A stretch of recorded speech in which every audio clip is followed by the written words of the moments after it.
This is the Market Your Business Like a Pro podcast, episode 57.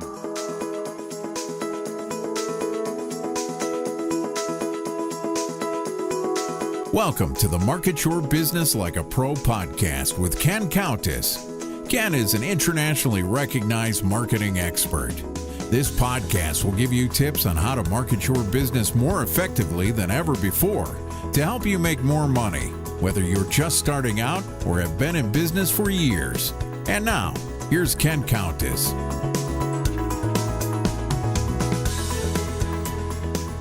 Hey, welcome to the Market Your Business Like a Pro podcast. I'm Ken Countess. We've got a great episode for you once again, and with me today is Ryan G. Thomas. Ryan will be able to tell you all about him. We've got a lot of ground to cover, so I think we'll just jump right into it. Ryan, welcome to the Market Your Business Like a Pro podcast. Yes, thanks for having me. I'm super excited to be a guest. It's great to have you, and we are virtual neighbors. Ryan and I had a chance to chat for a few minutes before we started the recording. As all of you know, I live in Orlando, and Ryan is in Tampa, so we're just down I-4 from each other. Yep. But Tampa, just so you know, Ken, Tampa is still just a little bit better than Orlando, just a little bit. Well, everybody's got their opinion. The thing about the distance between you and me is it's probably about 90 miles, but if you're on I-4, that could be 90 minutes, it could be 3 hours. So, Ken, the way I drive, that's 30 minutes, man. Oh, good. So let's get into it. First of all, I want to say thank you for your service. I know that you were a veteran in the Air Force for 6 years, and we certainly appreciate that service. Yes, it was my pleasure. I joined just a few months before 9/11, so it was a real wake-up call once 9/11 finally hit. The whole game changed. Yeah, that must have been a real eye-opener. I know as a civilian, it certainly was. Sure. Yeah, I was 17 at the time, and it was definitely a rude awakening of what was about to happen. Yeah. Well, listen, we're going to talk today about how to create third-party credibility. But before we do that, why don't you tell everybody a little bit about yourself? Sure. So when I was getting ready to get out of the military, I had this kind of burning passion to become an entrepreneur. Not really sure why, because this is definitely the harder path in life.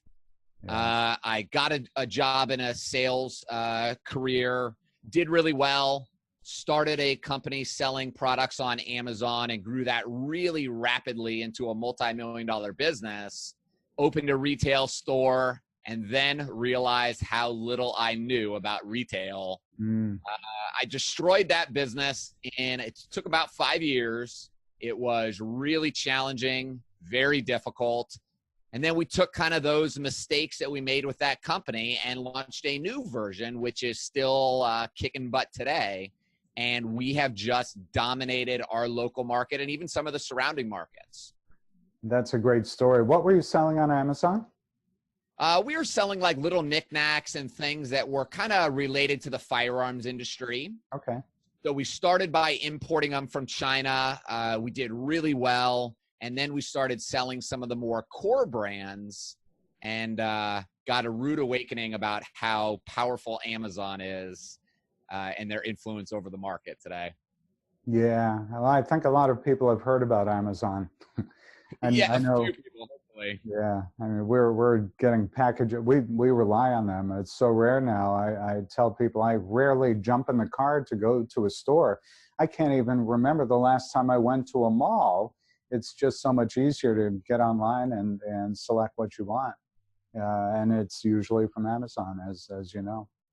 Yeah, I took my kids to the mall the other day and I said, make sure you look around and remember this, because by the time you're a grown-up, this is not going to exist anymore. Yeah. Isn't that something? It's so hard to imagine that, the way things have evolved and seemingly very quickly. I mean, I just recently learned that I've been using Amazon for over 20 years.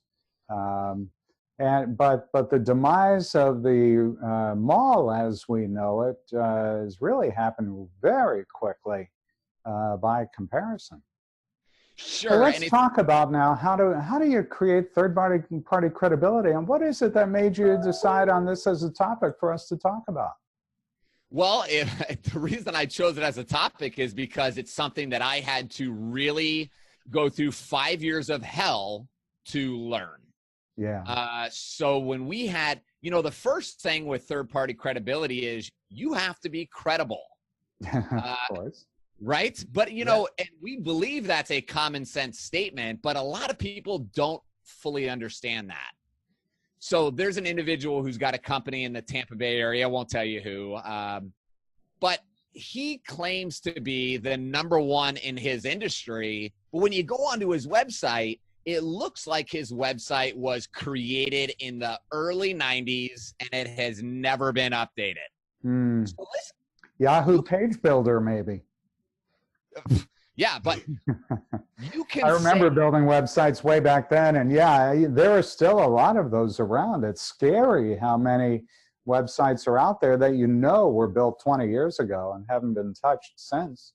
Listen, if your website looks like it's from the 90s, you are not a credible individual, and you could have the greatest business, the greatest, value provided to your customer, but you are never going to gain real traction and credibility if you look like you are outdated.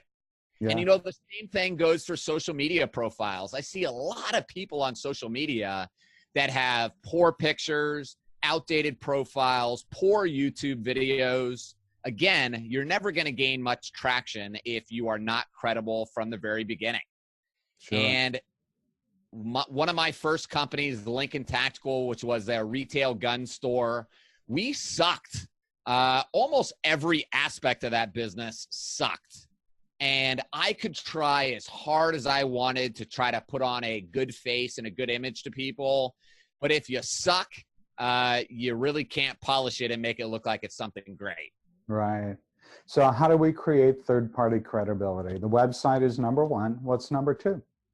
I think number two is you have to stop being average. I think that there are a lot of people today fighting for credibility and fighting to really gain the attention of the prospects, the customers, audience, whatever it is. And if you really want people to talk about you, you have to do something that is truly earth-shattering. Yeah. When was the last time, Ken, you went to McDonald's? I shouldn't say it out loud because my wife is a fitness health nut, but it was a week ago Sunday. Okay. So when you went to McDonald's, did you immediately jump on your phone and write a review? Did you call people and tell them, post on social media? No. Why? Because it's average. It's average and it's too much work. Okay. But it's really because it's average. It's because it wasn't set yourself apart kind of an experience. That's true. Sure. Everybody knows about McDonald's. There's nothing earth-shattering going on. But I got to tell you, so we've all been to auto mechanics before, I'm sure, right? Yeah, of course. And we all know the normal experience that we think we're going to get when we go to a mechanic, right? So it's going to be dirty. You're going to have employees that are dirty, that are a little bit gruff and rough, maybe a little bit rude. You're going to have a crappy waiting room. You're going to pay really high prices. And that's kind of the expectation. Right. That type of business is never going to gain credibility. Now, Ken, recently I brought my car to a new automotive place that I've never tried before. And when I pulled up, the building was beautiful, which is okay, whatever. That's an easy thing, right? But when I walked in, it was granite countertops. It was beautiful inside. The staff was very clean, very friendly, which again, those are minor things, right? Now, as soon as I walked, they add up, right? As soon as I walked in, they said, "Hey, Mr. Thomas, there's the refrigerator right there. Grab a free bottle of water, grab a soda if you would like." They had a beautiful waiting room. And, I thought, this is pretty cool, right? Giving me a free drink. And then as I'm sitting there, a woman comes out of the back dressed in this cute little outfit, holding a plate, and she's got fresh baked chocolate chip cookies. Oh my gosh. That's brilliant. It's brilliant. So she's walking around, passing them out to the kids and the other patrons that are there. And I thought that these people get it. That's a wow experience. That was a wow. Yeah. So they finished my car, and I paid, and I walk outside, and my car is waiting for me right in the front. And then a man comes and opens the door for me. Oh, wow. And I noticed, Ken, you know what they did to my car that I did not ask for? What did they do? They detailed it. No kidding. They What detailed just out of curiosity, what did you have done, Ryan? You know what? I don't even know. It could have been an oil change. It could have been a tire. Okay. I don't even remember. So it was something relatively routine, but yet they gave you that 5-star treatment. So, and that's what it takes. Yeah. So as soon as and in my car, there's a bottle of water sitting there, cold, by the way, that's got their own little label wrapped around it that said, if you enjoyed your experience, please leave us a review online. Ken, I am obligated to leave these people a review, right? Sure. They are great marketers. They are brilliant. They are brilliant at giving me a reason to give them third-party credibility, and that's what we have to do for our customers. Right. Give them a good reason. You know, I love that example, Ryan. In this area, the times that I travel and I usually go out of Orlando Airport, there's a parking spot that I use. And it's one of those where you can reserve online, you show up, the spot is available for you, but same kind of treatment on the way out. It's here's a cold bottle of water for you and so on. And so I go there over and over and over. I don't even think about the other parking places near the airport, specifically because of that outstanding service. So that's a really great example that you just gave. I love it. And you know what's funny is there's probably cheaper parking garages out there. Yeah, I know that there are. But you're never going to consider it because why would I? Right. I'm extremely happy with what I'm getting. I love the experience. And let's face it, most businesses today provide a crappy customer experience. Yeah. It's almost become like the normal or the standard to just be average or even below average. So I think when you can provide that amazing customer experience, you're already setting yourself out to be a champion. Mm-hmm. Yeah, I'll add something, and I'm sure you can relate to this. As I mentioned, I'm in Orlando, and so who's here? Disney, Universal, SeaWorld, and so on. And so many businesses have been impacted for the consumer in a very good way by having those major brands here because they up the bar. You know, the level of service, the caliber of service expected is that much higher. But that's not the norm. You know, I would say in, most cities, certainly, and many towns, sometimes you really have to struggle to find that 5-star service. And so when you do find it, providing that review just gives them an additional edge over their competitors. Yeah. Yeah, that's fantastic. So let's talk about how a lot of business owners are challenged in growing their business. Certainly, this notion of creating third-party credibility is one. So we talked about website, we talked about reviews. What's another way for businesses to increase their credibility and grow their brand? Sure. So the average percentage of a customer that'll leave a review for a business in the country is about 2%. So 2% of the customers will leave a review of some kind. My company's currently, our average, Ken, is 25% of our customers will leave us a review. That's great. Some months we will get as high as 50%. And so what do you do to get them to leave a review? Number one, the two things that I already mentioned. And then number three is we ask them. So we specifically say, listen, if you guys enjoyed your service, if you love the experience we provided, would you leave us a review? Because it helps us tremendously. And then we make that process extremely simple. kind of like what you said about the McDonald's story. You don't want to pull over in the parking lot and write a review because it's just a pain in the butt, right? Right. Yeah. So how do we simplify that process for our customers so that it is just a very simple click a button, write a review, move on with your life? So, we've created systems into our businesses that as soon as our customer engages with us, they receive an automatic email to leave a review so that it reminds them. They can simply click on the link, write the review, close the page, and then it's done. That's amazing. So what advice would you give to business owners? Give us a sense, some practical tool. What is it that you do specifically that somebody listening to this podcast might be able to take advantage of and put to work right away? Sure. One of the things that we do is our offices are extremely, extremely high end. So we've invested a tremendous amount of money into making our buildings interior look unbelievably amazing because we want people to walk in and say, wow. Uh-huh. Our goal when we get off the phone with a customer is that the customer says, wow, that company went above and beyond. And we're very firm with, there are lots of people that call us that can never be a customer of ours because, they've already met certain requirements or whatever, or we're just not a good fit. Now, some businesses would just say, hey, you're not a good fit for our company. You need to Google somebody else. What we do is we actually help that person find the person that they actually need. Awesome. So if they call us with a legal question that, we're not attorneys, we can't answer that. We have connections with attorneys and we say, listen, call this person, they'll help you, and it's going to be great. So even though we know we are never going to make a dime from this individual, we still go out of our way to help them and really make sure they're getting their questions answered. Yeah, because you're giving them that wow experience, even if they don't do business with you. And that helps with word of mouth referral. When somebody needs someone who does what you do, they'll think of you first.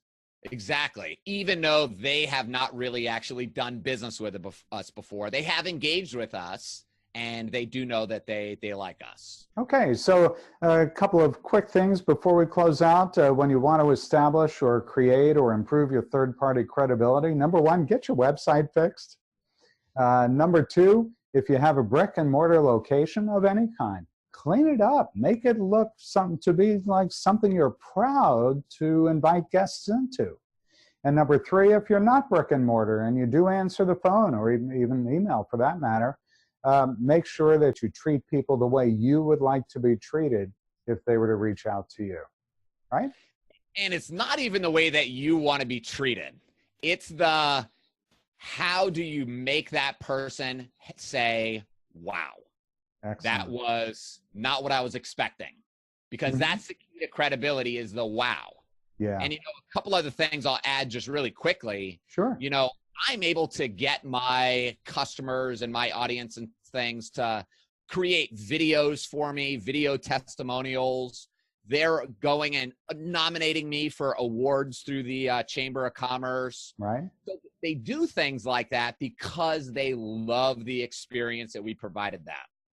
So it's, really what it is, Ken, if I could sum this all up in one thing, it's about caring about your customer, your audience, whatever it is, way more than you care about yourself. If you focus on your customer, besides profits don't matter. I mean, it matters, but if you make your decisions based off of how is this going to improve the life of my customer, the money just comes naturally. Yeah, make it all about them and not about you. Yeah. Excellent. Well, Ryan, thanks so much for joining me on the Market Your Business Like a Pro podcast. How can people best reach you? This is time for your shameless promo or plug. Yeah, so I'm all over social media at The E-Battle.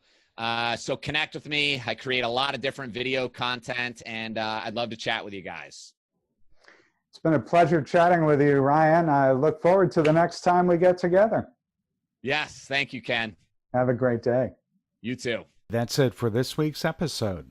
Hey, if you enjoyed this episode and you're a regular listener, even if you're not a regular listener, go ahead and visit us on our Podbean website. That is where we store all of these podcasts. It's marketyourbusiness.podbean, that's PODBEAN.com. And follow us there. Let us know that you really enjoy the podcast by following us. And this way you'll get alerted every time there's a new episode. Thanks for being a listener. We really do appreciate it. And don't forget to tell your friends, too, about the Market Your Business Like a Pro podcast. You can find it everywhere. Check out all of our episodes of the Market Your Business Like a Pro podcast. It's on our website, marketyourbusiness.co. Look for the podcast tab, and there you'll find all previous episodes. And while you're on our website, don't forget to check out all the other resources and sign up for our weekly newsletter, too.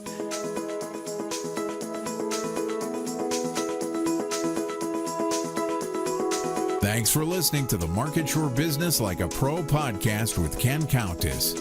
Be sure to visit marketyourbusiness.co to access show notes, discover our fantastic content, and sign up for our mailing list. Have questions? Send Ken an email, ken@thecountessgroup.com, or Twitter @CountessGroup. See you next time.